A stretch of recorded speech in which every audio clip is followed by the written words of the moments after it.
Thank you for coming today. We are dedicating the second annual Women's Convention to a woman that is near and dear to me, who unfortunately passed, Cheryl Snyder. We just want to recognize that for a second, and what an amazing woman and an iconic woman to Asbury Park she was. The Women's Convention is a very important thing for all of the women. I have granddaughters and I want them to grow up in a world where they are important and they count. Jess Alamo, I'm one of the organizers of the Asbury Park Women's Convention. We are so excited to have it this year at the Stone Pony. Stone Pony is part of this community. It's a big part of this community, and everybody should feel part of it. And all the money from these events go into two things. One, putting on the next one, and the other thing that we dedicate any money that we have left is the Ready to Run program by Rutgers, which gets women ready to run for office. We sent 3 women this year. We're really proud of that. The amazing Roller Girls, who are going to talk a little bit about their program. My name is Nikki Knuckles, and we are super excited to be here. I just want to introduce some of my teammates to you. This is Cool Mo T, Purple Crush, Misbehaving Maven, and Betty Rage. Being a Jersey Shore roller girl means that we get to be part of a community that is uplifting for women. It gives us a safe space to be aggressive, to get sweaty, and to be a little weird. We are currently recruiting for new skaters, so if you want to come hang out with our league, by all means sign up. We have a table in the back.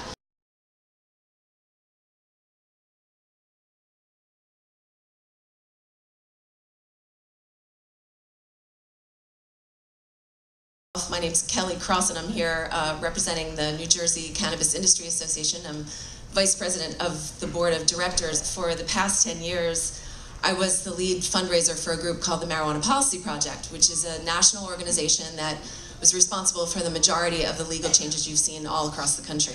Jackie Cornell, who is the Principal Deputy Commissioner of Health for the state of New Jersey. Gia Marone, who is the Executive Vice President for Women Grow. April Lee, who has the coolest title I've ever seen. I have title envy, April. The Ambassador of Cannabis for Secaucus, New Jersey. I was like, oh my God. This is Patricia Patton. And Patricia is a cannaboomer and cannapreneur focused on the intersection of health and wellness, cannabis and the older market. And she's going to talk about something that is so important, which is the stigma that still exists, specifically for women and older women who use cannabis. I'm not here to encourage you one way or other to use or not use. My primary purpose is to encourage you to open your mind so that you can make an informed decision about the life that you're going to lead. I mean, if you're interested in leading a richly textured life, then you have to be open to the cultural shift that's actually happening now in the world. Patricia participated in a conference that I recently did, and I said, you know, if it weren't for you being a part of a panel, my mother would not have changed her conversation. Now, I'm the plug. Like, Ma, how are you not listening to the information I'm giving you? Like, the difference is that the message was coming from someone within my mother's demographic, right? And that is the importance of seeing reflections of yourself. So now my mother's decided she's gonna have these cannabis travel excursions. And I'm thinking, okay. It was awesome that her mind shifted after just one conference because she saw someone she could relate to. I brought a few statistics that I'd like to share with you. The cannabis customer base is diversifying across age groups. First-time cannabis consumers grew by 140%. Thanks to adult use legalization, and baby boomers were one of the fastest growing segments, increasing by 25% over the past year. In the state of Florida, which is, you know, most of us know, is the retirement state. The #1 consumer are the senior community. The mainstreaming of cannabis is really being driven by the female cannabis consumer, and female consumers nearly doubled. The growth of women entering the market outpaced men, and it is continuing the trend of increasing female participation, with women now composing 38% of the cannabis consumers. And CBD, this thing that you keep hearing people talk about, is driving that. I think this week they mentioned that CVS is now going to begin stocking CBD in its stores. If you suffer from any kind of pain, you fall into chronic pain. I'd much rather you be protected with a medical card I agree.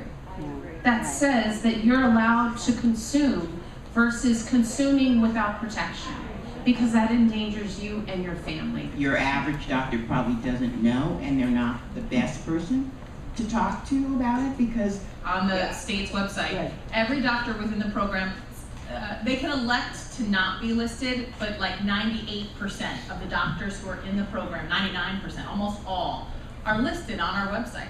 And so you can go right on our website and find doctors who are already in the program and therefore are going to be able to answer your questions, as opposed to, you're right, a lot of general practitioners aren't there yet. Once you are actually in the medicinal marijuana market, you can actually see the specs of the different strains. So this has a high THC profile, this has a blended profile, this has a high CBD profile, so it's mostly going to affect your body and not alter your mind. So it's not as if you're going to go in, you're going to get one product, either you like it or you don't. Right. When you first get on birth control, sometimes the first script you try isn't the right script for you, and it takes you a couple iterations to find the formula that works. I really do encourage folks to work with the ATC, work with your doctor, to have conversations about what is your ultimate intent. I'm here at the Asbury Park Women's Convention, and I was really impressed with the panel about cannabis.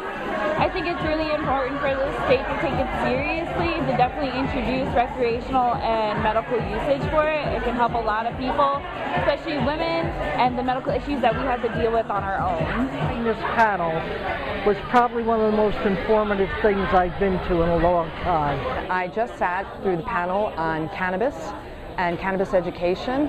It was an incredible amount of information. I think it lends to a bigger discussion, and the panelists could not have been more informative, and I could have sat and listened to them all day. It's such an amazing panel. You all are so blessed by their knowledge.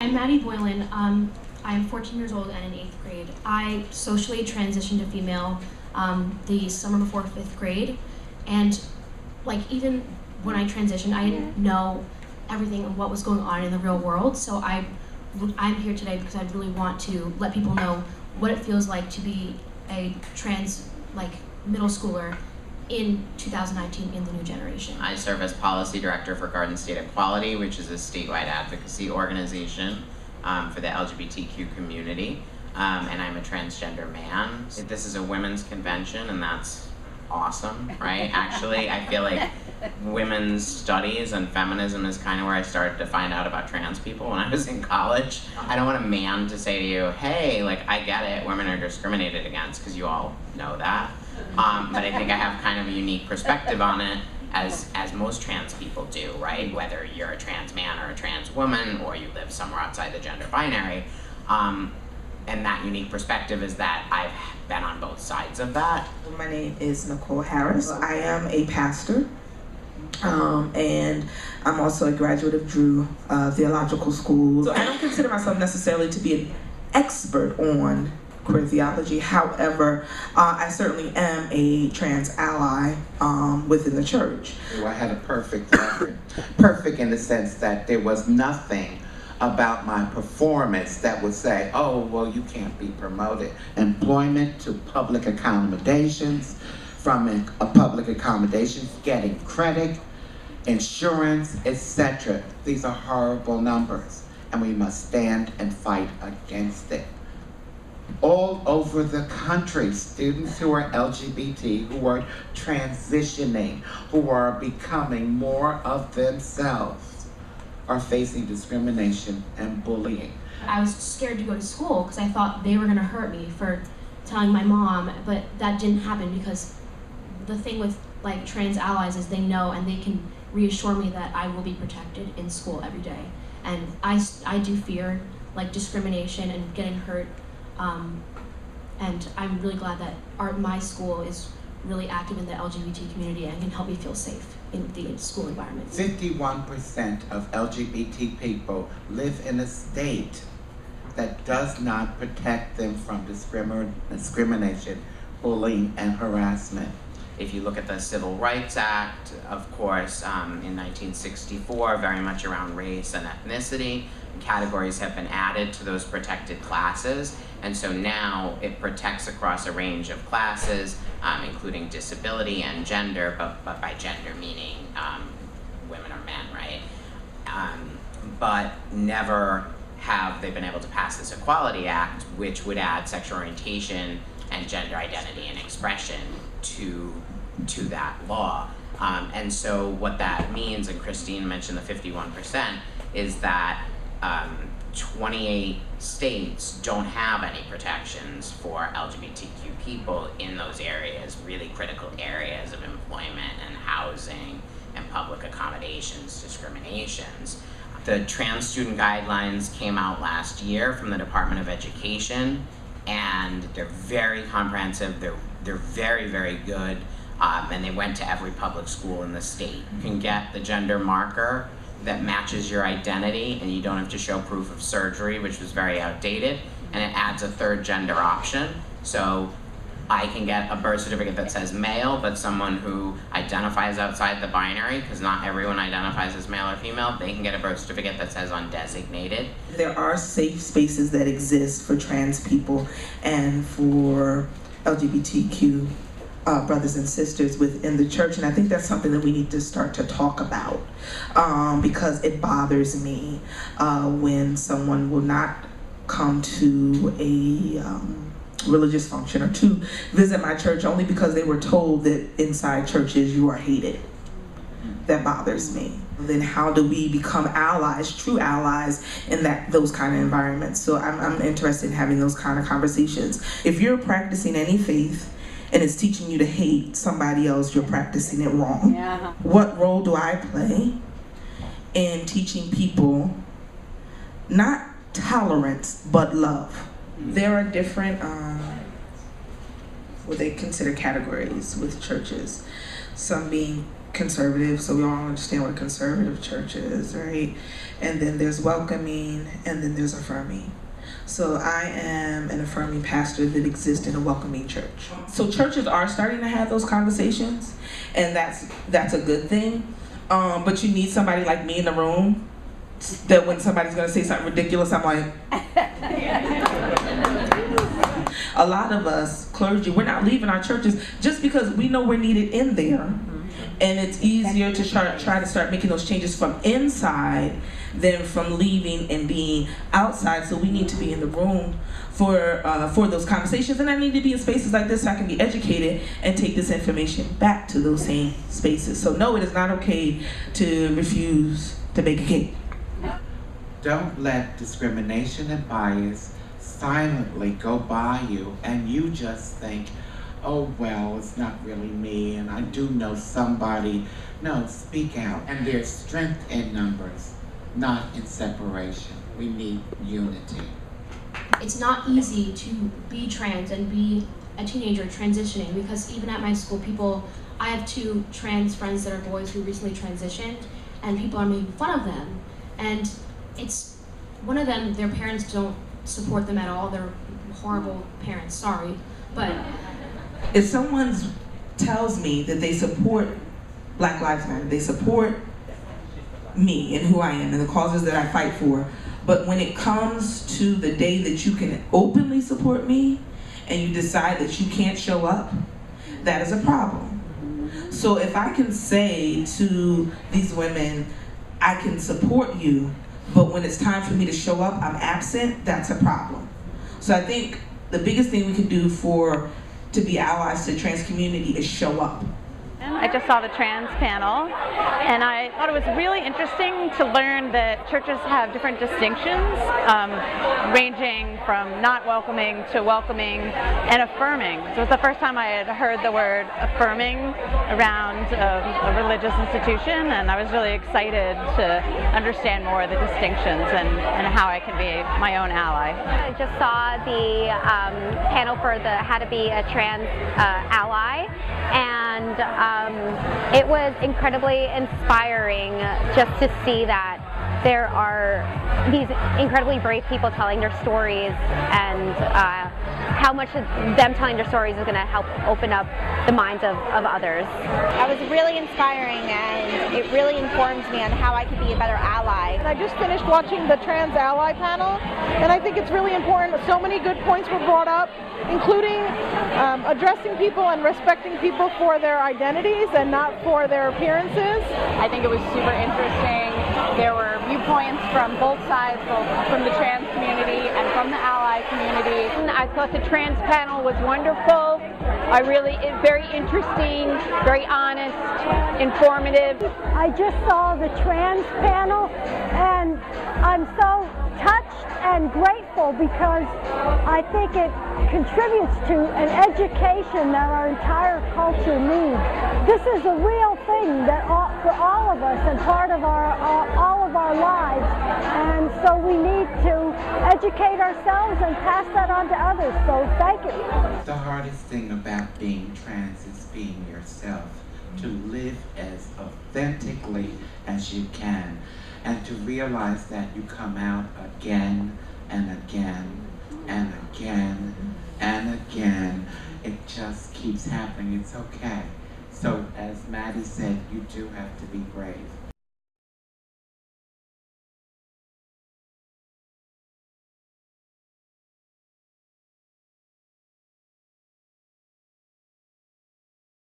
My name is Kimberly Klasick. As Jennifer said, I'm a political commentator, mostly on Fox News, but a couple other channels.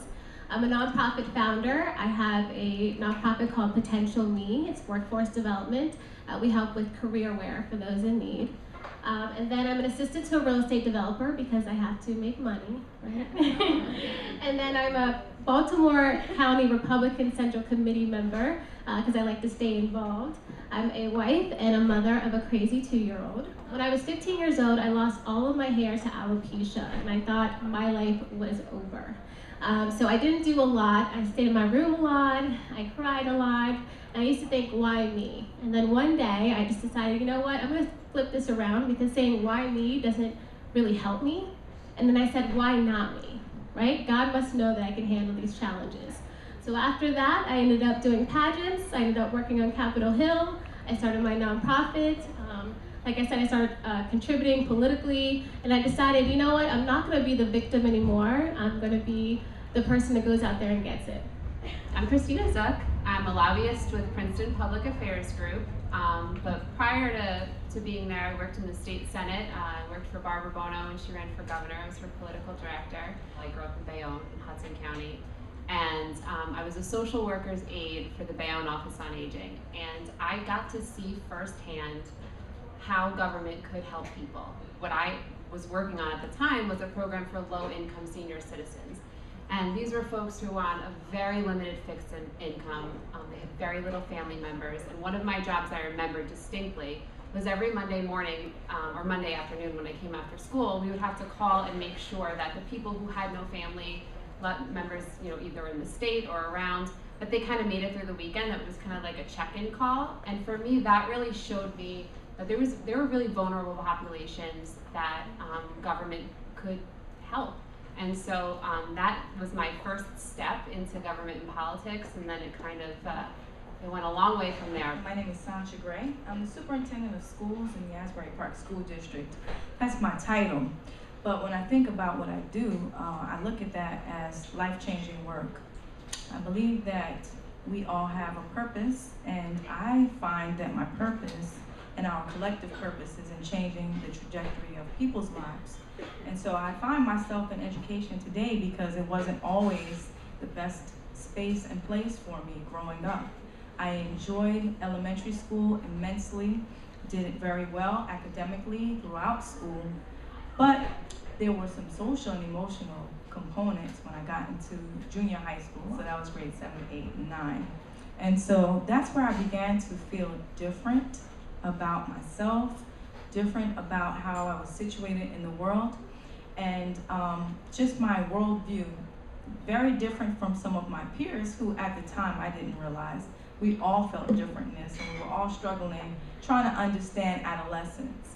And so Because that was such a challenging time in my life, I wanted to commit my life to education. My name is Maria Rodriguez-Gregg. I'm a former legislator in New Jersey. I do government affairs and domestic violence advocacy. I really try to advocate for survivors because I am one. I got into politics and into government because, I'd always been involved in the community. I was a single mother. I thought I always had a voice, and I wanted to represent women and just families and, people in general. I remember going to a legislator at the time that represented me about an issue dealing with breastfeeding at work. I felt like I was being punished for breast pumping, and so I went to them with that issue. And this was so many years ago, and they took it as an opportunity to hit on me. And so I decided I needed your seat. I would be a better representative. So I then decided that I wanted to become an assemblywoman and represent all of people's interests in Trenton, and I was very successful there. And then here I am today. Where do you identify on the political spectrum, and why do you identify that way? What is your philosophy behind politics? I call myself a moderate Republican. I know right now it's really hard to be. But I am fiscally conservative. I don't think, depending on the government financially, will ever lift anyone out of poverty. Only a job can do that. I'm definitely a Democrat, but I think as I was sort of first entering politics, I was definitely more on the progressive side. I think as I've gotten older and spent more time in politics, I think I sort of go back and forth between being a progressive and being a moderate. I identify as a Democrat and registered that way. Consider myself progressive. I consider myself a Republican, but I also consider myself independent. One of my dearest friends in government, Senator Troy Singleton, always says that there's no monopoly on good ideas. Me Too has done a lot of really good things. For a long time, women who often didn't speak up, and if they did speak up, they weren't believed, and that's a huge problem. And I think it's a really good thing that women feel comfortable speaking up, and that there are people that are willing to stand behind them and believe them and support them throughout that process. But I don't think that anything is perfect, and the Me Too movement certainly isn't perfect either. And I think there are some conversations that exclude Republican women because, if you're a Republican, then you can't be a feminist, or you can't be part of the Me Too movement. And, at least from friends that I have who are on that side of the aisle, have said to me that they felt excluded by it. I do have concerns about where the Me Too movement is heading and where the conversation is heading. I don't know if anyone remembers Mia Love from Utah. Mia Love was not reelected this time around, and she is a conservative, and she was working on opening the slush fund book, that book that Congress has closed and locked tight, where they were paying their sexual assault victims with our tax dollars. I thought it was quite interesting that she wasn't reelected, as she was working really hard to open this book. And I hope that somebody else takes that on and does it. But I think the Me Too movement has been very important, especially for me. It helped me come out. I'm not going to lie and say it wasn't a catalyst for being open about my story. I am a sexual assault victim. I am a survivor of domestic violence. I'm a survivor of both of them. I have seen it become partisan. And I think that's the unfortunate result. It's this assumption that the only people that commit acts of violence against women and others are Republicans, specifically Republican men. Recently, an election for freeholder in Burlington County, we're talking this past year, 2 Republican women were not reelected. They were very good public servants. They were not reelected, and the person that was elected was a man that committed acts of domestic violence. So I think the Me Too movement is important, and I think we should actually get behind all women, conservative or liberal, when it comes to talking about it. I feel that movements that bring awareness are always positive and helpful. So the Me Too movement falls into the category of bringing awareness. I view life first through the lens of being Black. I'm a Black American woman, cisgender woman. In the collective of the conversation about women's rights, equality for women, what's appropriate in terms of interactions, I feel that the Me Too movement is another opportunity to further that discourse. I do at times feel concerned about the direction and how compartmentalized people may become and almost isolated in their conversations because of some fear about appropriateness or lack of appropriateness. But I'm refreshed to know that there are organizations and movements that are bringing more awareness to the forefront for all women, but particularly for women of color. That's great. Well, when it comes to conservative women, I think if you could just separate the politics sometimes and know we're women just like you, and that we all want the same goal, we just have different ways of getting there. So yes, we have a lot of women in education, in the classroom, as paras, support staff, secretarial staff. But where you start seeing the divide is when we talk about women in leadership. While we have made progress, and I'm refreshed by some of the progress that's been made, certainly there's a lot of work that needs to be done, and we shouldn't become complacent. I think that's the most powerful thing about women is we know what we want and we go for it. And I say if you want to go for political office, run. Whether you are a stay-at-home mom or whether you're a working mom, regardless if you're conservative or not, women all have to come together and have some sort of discourse around what is this world going to look like? What are we leaving for our children? It was quite enlightening to hear women from different parts of government agree that we need to unite as a female unit to bring better options and better solutions to our government, despite what your views may be on how it's being run today. So I'm proud to be a woman, I'm proud to have been here, and I'm proud that there are other women out there who are fighting for me. And it's great to have women come together in that way across the aisle. The only way things are going to get done is if it's in a nonpartisan environment, and these women help show us how to do that. A lot of people advocate for discussing and having discourse about issues about women, and there's really no better place to do it than actually in a forum to talk about it and then to share ideas. I just saw all 3 panels at the Asbury Park Women's Convention. I thought it was really enlightening. I love the diversity. It was really great to see things from both sides, see things from different perspectives, things that you might not relate to specifically, and it was so great to really open your eyes to all the different people who can come together, and that's the only way we'll ever make a difference if everybody can find a way to work together. I felt like all 3 panels were so on point with the conversations that are going on right now, both socially and politically, in the news and in people's homes, and it was a really amazing day. I learned so much, and I'm so excited that I had the opportunity to be here.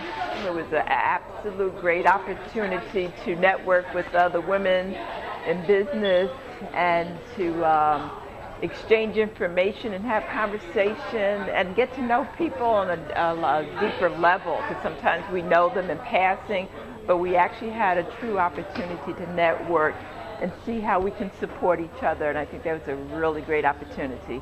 This is our 2nd year, and I'm so happy to see the response and people coming out. Having everybody together under one roof with so many different points of view and such a wide demographic is so important for all of us. What I love about what's going on now and what's going on with organizations like the AP Women's Convention and just being here and you guys being here to support this is we're flipping the switch. This is going to change. I believe we're going to see a female president in the next few years, and